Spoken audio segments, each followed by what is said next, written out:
Hello, everybody. My name is Xander Kaufman, and today I'll be presenting to you some skills that I've had over the years that I've programmed about, and compile it into one big space of how to think like a programmer, as the name suggests. So let's move to our first topic. Like, what even is a programmer? How do we define a program? I looked this up, and the web defines a programmer as a person who prepares and tests program for devices, a person who programs a mechanism, and one that prepares an instructional program. Now, let's take letter C into a lot of consideration. One that prepares an instructional program. So that's kind of the basic general definition of what a programmer is that one who prepares an instructional program, and that's kind of yeah. So basically, we have our computer here, yes, and it just exists. Like the computers just exist, but they actually don't know much what to do without the instructions. So computers only do what you tell them to do through doing code, and in programming in other languages like Java, JavaScript, etc. And so the overall reach of programming is less about learning code and less say it's less of learning an actual language. Even though I learned Java, JavaScript, HTML, CSS, all those languages, it's more or less about the programs that you can code in and more about programming is more about what problems you can solve. So like thinking like a programmer is not knowing as many languages as possible. It's about having a mindset of being able to problem solve as efficiently as possible. And so the first step, I've compiled it into a bunch of different steps and a bunch of tips for you guys to use, and we will go over some more examples a bit later. So the first step is to understand your problem. So you're given a prompt. Let's say you have to code a program that takes input and does stuff with it. So, well, first off, the step one, we have to understand what's the problem. What are we given? What languages do we have to do this in? Who are we making the program for? So, for example, if you're taking AP Computer Science, the stakeholder in this case, or the person requesting the solution, that would actually be your teacher. And so I would also suggest clarifying expectations and what you're able to do. So for example, if I task you guys to make an operating system, you know, are you able to do it right now? Probably not, because you don't have a lot of the experience of making the operating system. So it's also a way of defining what you have to do and what you can do alongside doing it. And also another thing is go ahead and challenge yourself, understand what it is you're tasked to do and potentially push yourself to do more than that has requested. And so for the second part, being a programmer, the main topic is about breaking it down. So basically, say I task you to code a website. How would you be able to code a website? Well, first you'd have to break that down into simpler, manageable parts. So, for example, what language should I use? What things should I use? How should I plan the website? All these are mini manageable parts, as you can see here, and you're breaking the task down in order to be a much manageable thing. And as well, another thing about programming is to also solve it just one piece at a time. Don't try to stress yourself out too much by having all of this load, all these burdens, all don't carry that.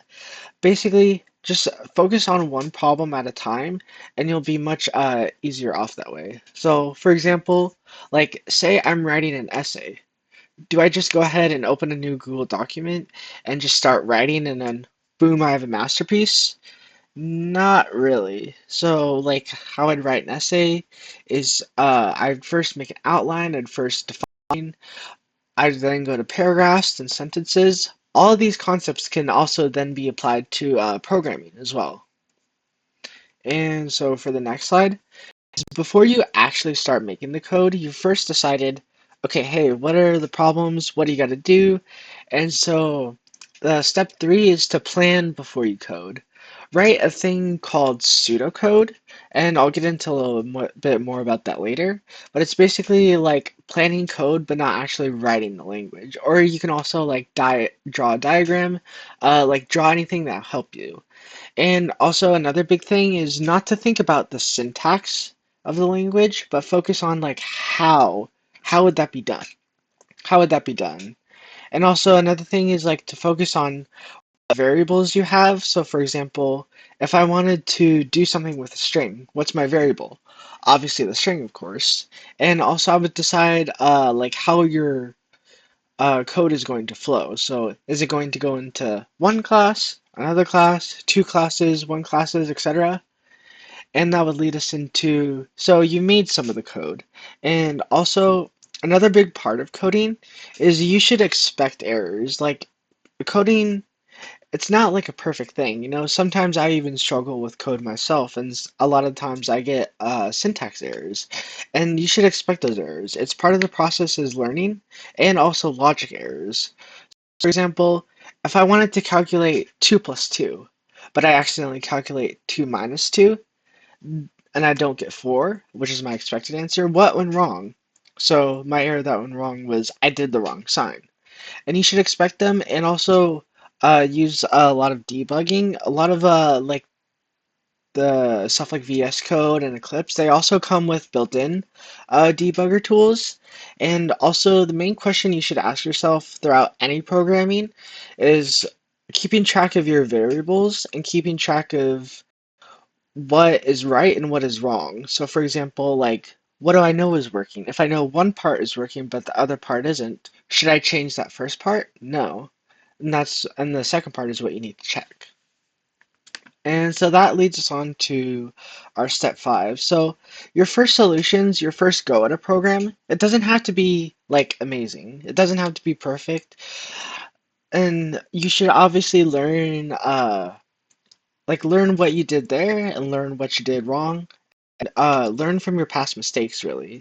And also optimize your code after it works. So, for example, like if I have a loop that's continuously running over and over, is that going to be good for the optimization of my program? Probably not. So then I would need to optimize that.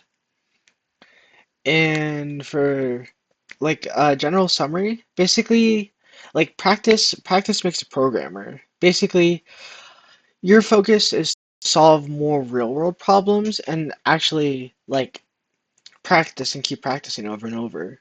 A lot of the times when you're doing code, you should reflect on how you solve that problem, not just saying, "Oh, I did this, it's done." The past knowledge that you have from doing a program, it can carry over into other programs, helping you tremendously. And also, you should definitely build a lot more habits thinking in the mindset of a programmer, of building habits of like step-by-step thinking, obviously what I went before, and also like logic. Like if I wanted to find a variable and divide it, would I use the multiply sign? Probably not for efficiency, but you could use that way. And so for some examples, I'm going to challenge you guys, and I want you to write some pseudocode, or basically what pseudocode is like. It's like a definition of how you're going to solve a problem. And I'd like you guys, to challenge you guys to write a pseudocode for sorting this number in these arrays from lowest to greatest.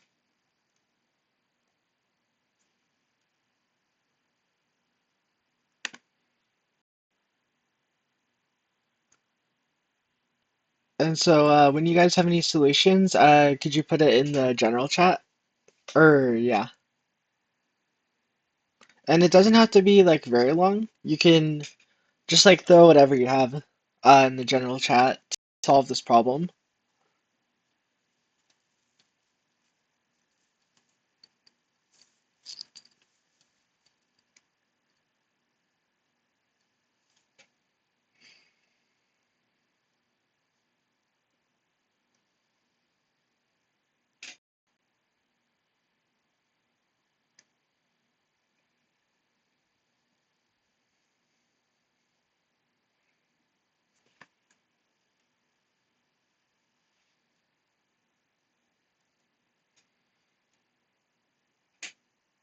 And also, you guys can unmute and talk.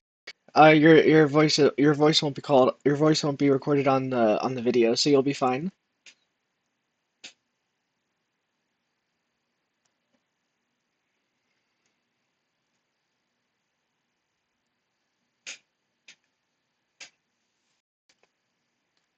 And also, at the end of this presentation, I'm going to give you guys a huge bunch of resources for what to use, and I'll link that in the workshops channel after it's done. So you guys can go ahead and feel free to unmute. Tell me a little bit of like a plan of like how would you solve this problem of sorting the array of 3, 1, 5, and 2?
Hmm.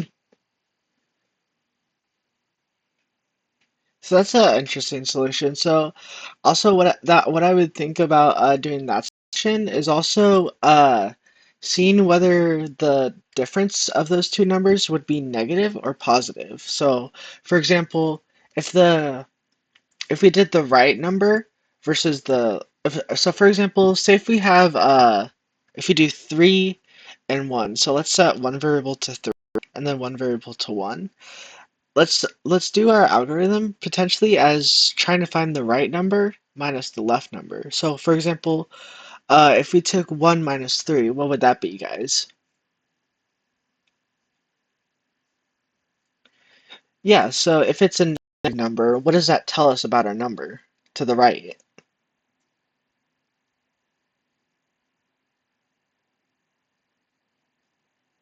It'd be less than the number to the left, because if any number is negative, then it's not like as big as the other variables. So that's a great solution to the algorithm.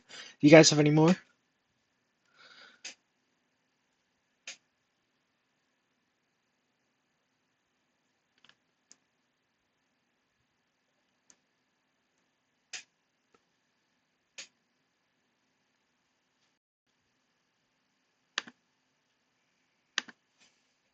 Yeah,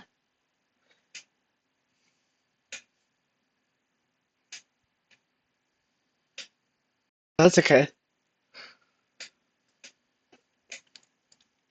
Mhm.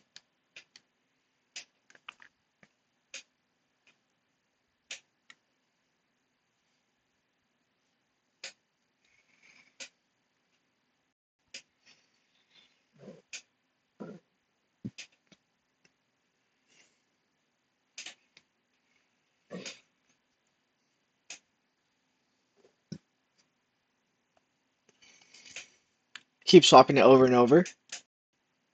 Yeah, that's a great solution to the algorithm. Any do you guys have any more? Cool, cool. So yeah, all those approaches are really great approaches to doing programming. And the main thing about like being a programmer is you want to stick to those habits. You really want to stick to thinking, okay, what do I got to do to break this code down? So for example, we wrote pseudocode for sorting these numbers, and you guys gave excellent examples. And so, being a programmer, you really have to be strict about using this mindset about breaking your problem down, because if you just try to approach the problem like firsthand, it's kind of like beating a level 99 boss at level 1. Like how do you beat that boss? You level up, of course. You do all these individual tasks to gain experience, and then only then you can like finally approach that level 99 boss and defeat it. And so, for an example, this is some of the examples that you guys made. So this is what I did. So this is my pseudocode, which is go through each element in this array, and then for each element, we're gonna check if the number ahead of it is larger than the one it currently is. So, for example, let's say we're at position 3, and then we're gonna check position 1. Is 1 greater than 3?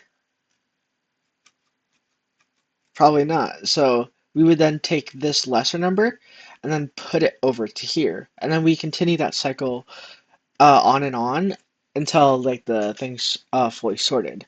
And also another thing I'd like to add, doing this pseudocode is actually called making an algorithm, and that's basically a lot of what programming is. Oh yeah?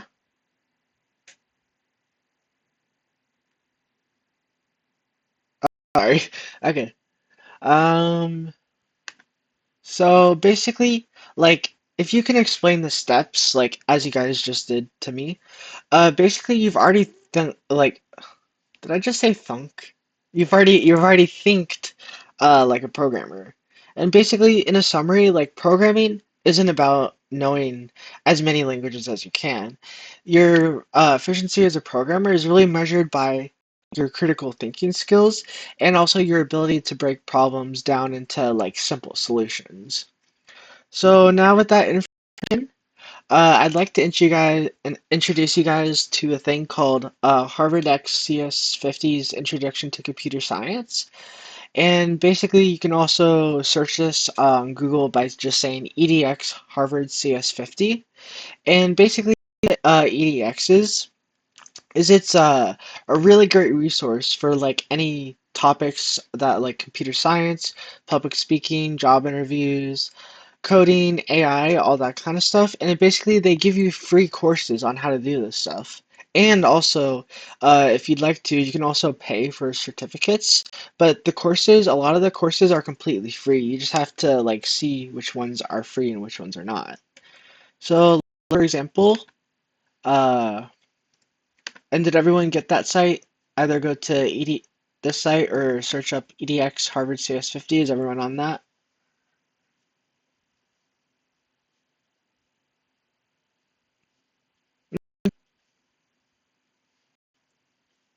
Okay, no worries.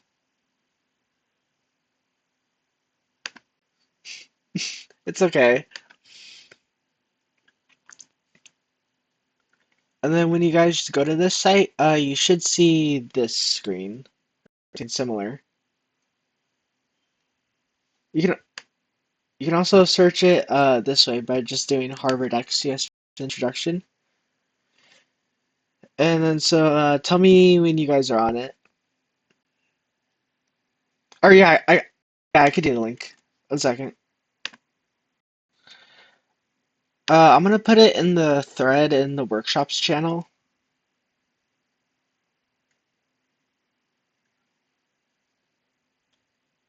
And so when you go onto the site, it should give you an option saying like audit a course, which is basically like going on the course but not actually like paying for the subscription, like to get the certificate. But then you can actually like obviously use the course for free. And so if you guys need any help, please let me know.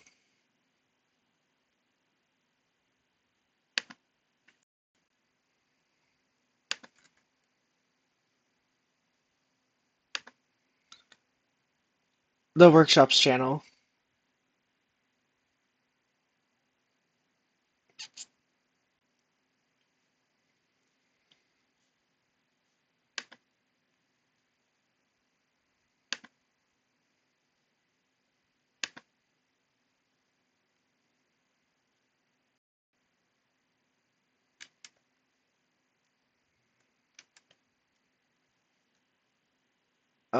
I think I'll ping you so you know where it is.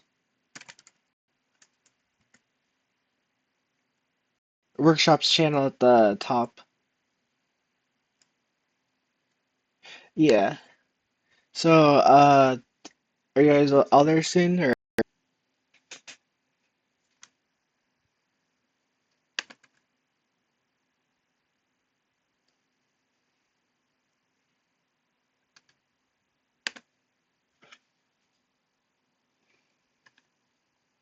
so basically, so here we are. This is like the intro page, CS50's Introduction to Computer Science, and let's pick up where I left off. Or it should also say on course for you guys. That's basically saying like, hey, I want to access the course, but I actually don't want to pay for the certificate. Which, by the way, you're getting all this for free. So, when you enter the course, basically, yeah, I think there's a button called Audit Course or Enroll.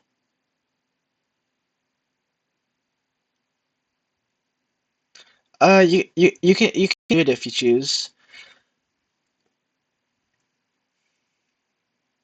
I think I'm just gonna go over like the course on what it says uh on the EDX page, and then like obviously you can come back to it whenever you'd like. So basically, the courses they actually give you like tons and tons of resources. So for example, like there's a lecture, there's notes, slides, source code, transcripts you can use, and they also have like specific stuff on stuff like data types, operators, conditional statements, like if or else, and then loops, like if you want to repeat certain amount of code over and over. Command line, also learning like how do you run code, like that deals with their actual system. And also more stuff. They also give you like problem sets, and they have like progress, they have a syllabus, and also they host a lot of these tutorials and like the EDX stuff. They host it a lot on YouTube, so I'll definitely be able to give you guys that information afterwards when the presentation is done. So yeah, and I really recommend you guys use this EDX course because it'll go over a lot of stuff that are like basic to programming that it would be helpful for a beginner and even for an advanced just to go over that type of stuff again. It's definitely great to refresh your memory on this stuff. And so yeah, so as we go next, one second.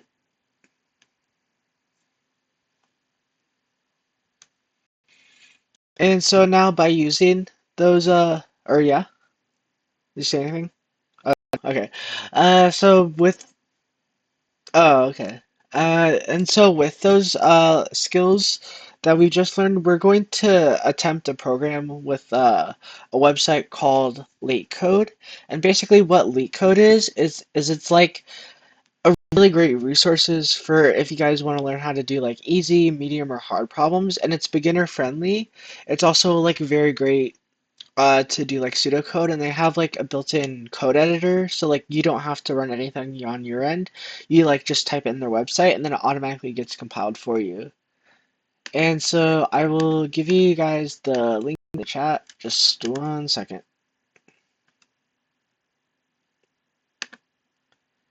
I think it is.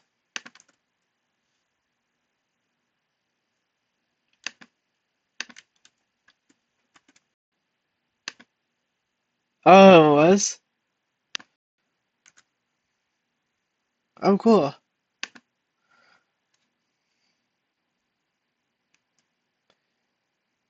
Yeah, you can. You can use like any language that you guys choose, but for like this instance, I'm gonna use it in JavaScript once it actually loads.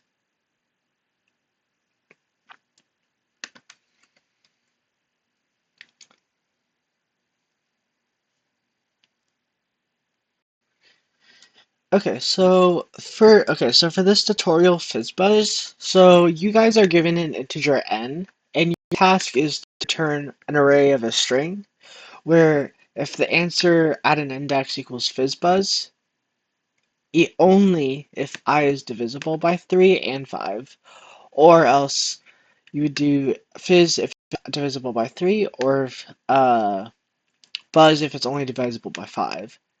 And then if it doesn't equal fizz or buzz, basically then you're just going to set it to that number as a string. Hello.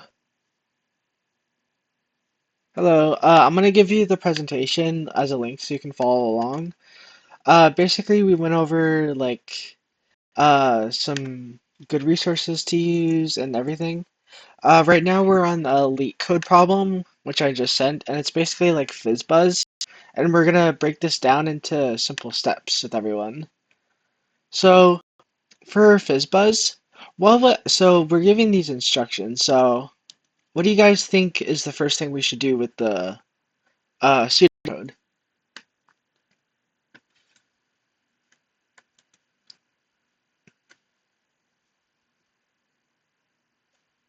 You guys can unmute, by the way, or just type it in chat. So what would we do first for the pseudocode?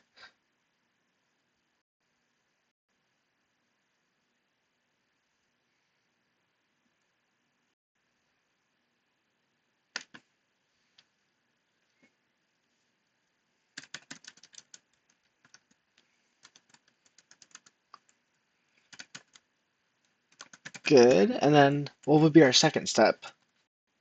It would be the things that are listed down here in the requirements, yes? So we can also just so the thing that I was going over in the presentation is I would heavily recommend you do some like pre-coding or basically just like doing as pseudocode as I'm doing in the comments here. So we have check if answer is divisible by 3 and 5 first, and then next we're going to check if I is divisible by 3, and then if I is divisible by 5. And so basically the way to find if a thing is divisible by something is by using the modulo operator. I'll search that up.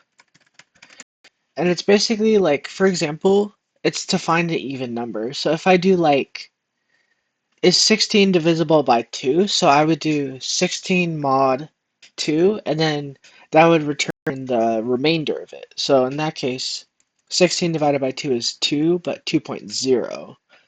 So for example, that would be uh like an even number, yeah, with the modulo operator. So with this, what should be the first thing that we do first? Yeah. So in JavaScript, you can create an array with let's call it R, then equals just an array, empty array, which is made by these square brackets right here. And so the thing that we have to do next is, you see we have the integer n, right? What do we have to do with the integer n?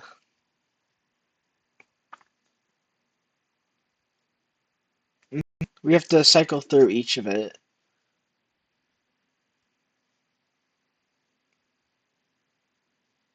So I think it starts at like the highest number and then it counts down, I think. So basically for this algorithm, to check each individual number, we would need to go through each individual number, obviously. And the way you can do that is with what's called a for loop.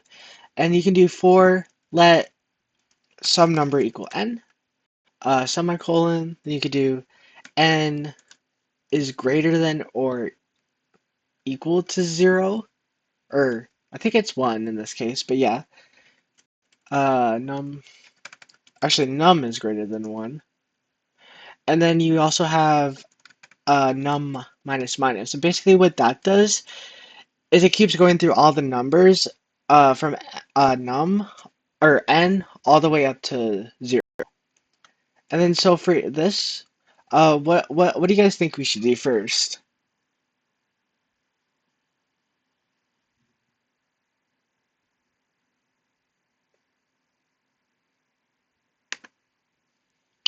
So we created the for loop with this, and then so how do we what should be our next algorithm?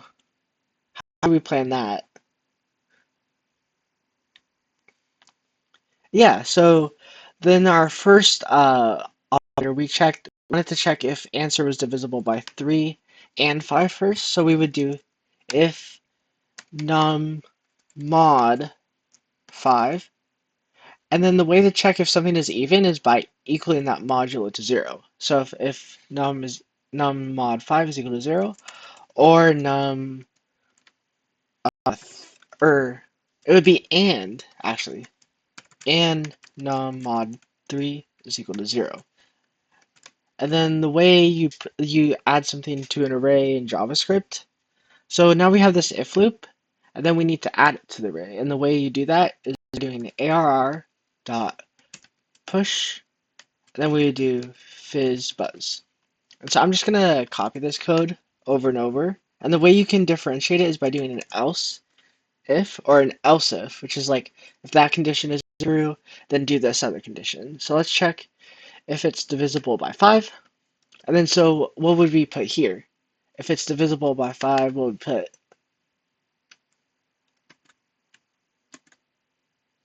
Oh, oh, yeah.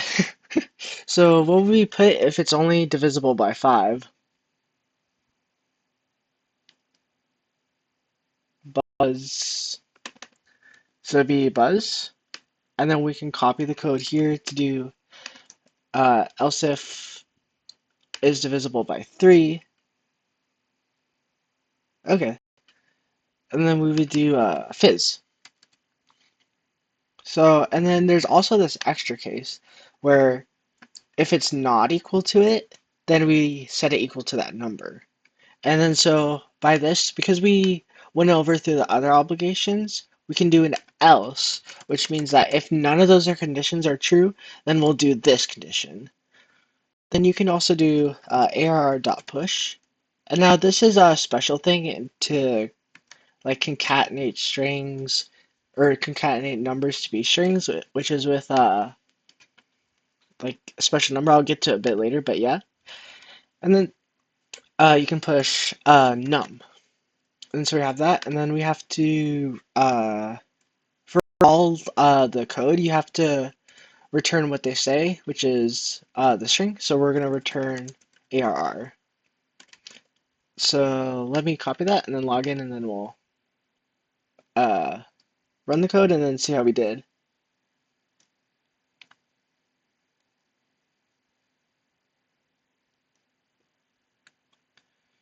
One second.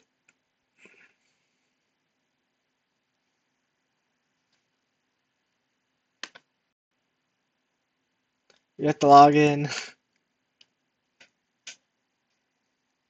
Oh, there should be like a button on the top middle where like you can actually run the code.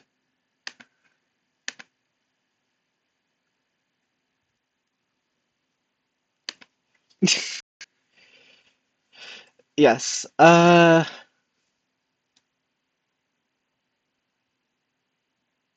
Okay, and it failed.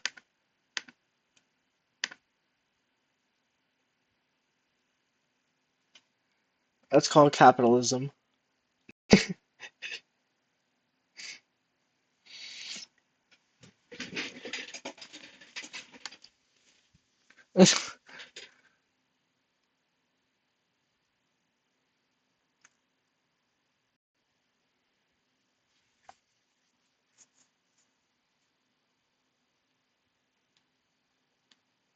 Yeah, you guys doing good?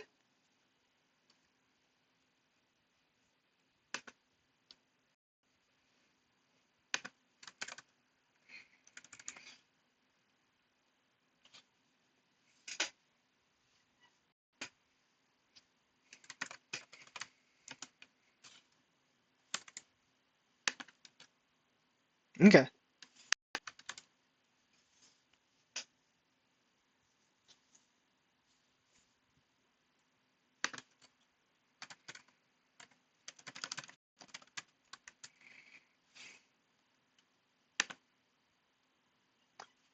Okay, no worries about that.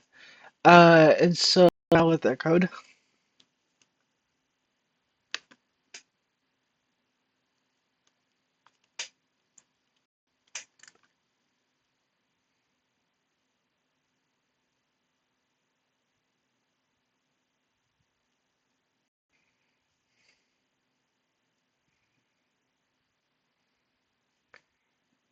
Yeah, you could use switch statements. I think it'd be better to use if statements, and also I I may have done the array the wrong way. Okay, I literally did. Okay, so if you like you so for oh wait. So for example, I did this code wrong. So like how would I fix it? So I see from what has resulted that it goes fizz 2 1, but I should have expected 1 2 fizz. Now there's a pattern to that. It's basically in reverse. So it should be 1 goes to here, 2 goes to middle, fizz goes to last. And now we have to debug my code. So in order to start at the beginning, we have to start at the beginning. So we would say, oh, there's already an add. And we would start at 0, and then we would go up to what n is. So it'd be less than or equal to num, and then we're going adding all the numbers that go through it. And so now we run it.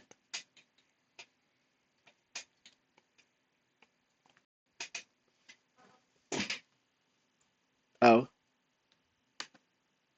wait, what? Oh, because I set it equal to itself. Oh, see, that's another problem for the code.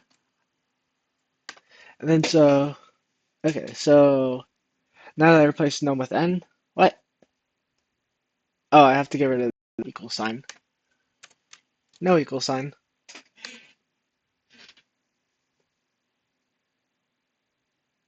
That could be. Oh, okay. Yes, Rumi, you're a better coder than me.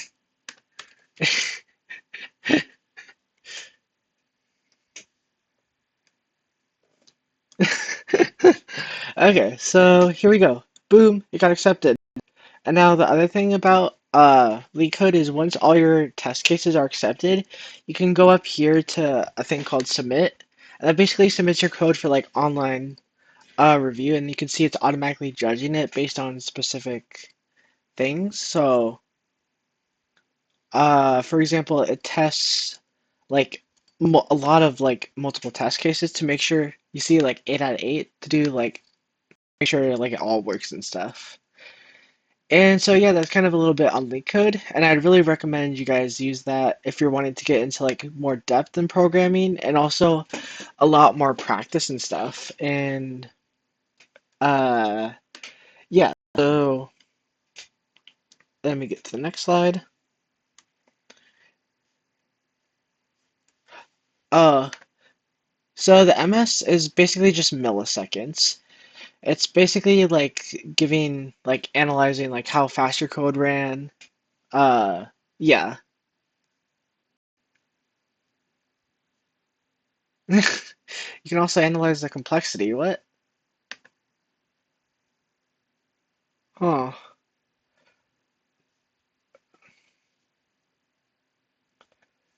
Oh, it's actually once you submit your code that it actually gives you your like pass rate and stuff. So yeah. And so now back for the slide. So that's basically it for the presentation, and also I'm gonna give you guys a little sneak peek of our next week's workshop, which is so we'll go an introduction to GitHub. So basically, like as we all know, GitHub is widely used, even by me, by Noah, by all of us. Basically, it'll just give you like a quick rundown of like what GitHub is and actually like how to use it and stuff like that. And so yeah, it's probably gonna be next Saturday at the same time. Otherwise, I'll probably decide in chat. And so one tip I'd like to leave you guys off with today is basically, for an example, observing skating and like watching videos of people skating. Is that kind of the same as experiencing skating? Not really. So like if you, even if you watch a lot of like YouTube videos, YouTube tutorials on how to do stuff, you don't actually learn how to program. The only way you learn programming is actually by doing and creating a lot of projects and stuff that does solutions and whatnot. And so yeah, that's kind of it. Do you guys have any questions, any comments, concerns?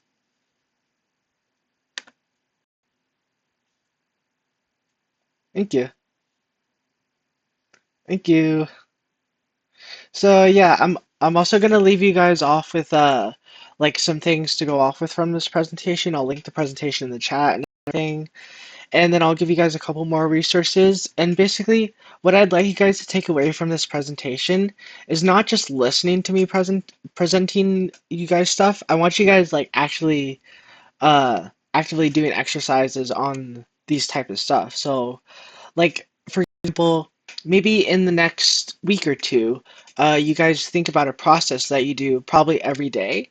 So, say, like, I study. Like, how do I study? I break it into simple chunks. I'd like you guys to take your programming knowledge you guys have now and apply that to your real life and see how, like, much programming is actually, like, a lot of what you guys do in real life. So, yeah.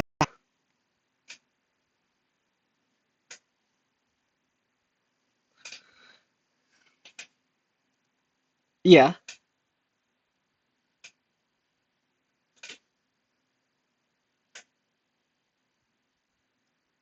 Oh, yeah, I'll give you guys access after the presentation. So, yeah. Hmm. Thank you. No, thank you.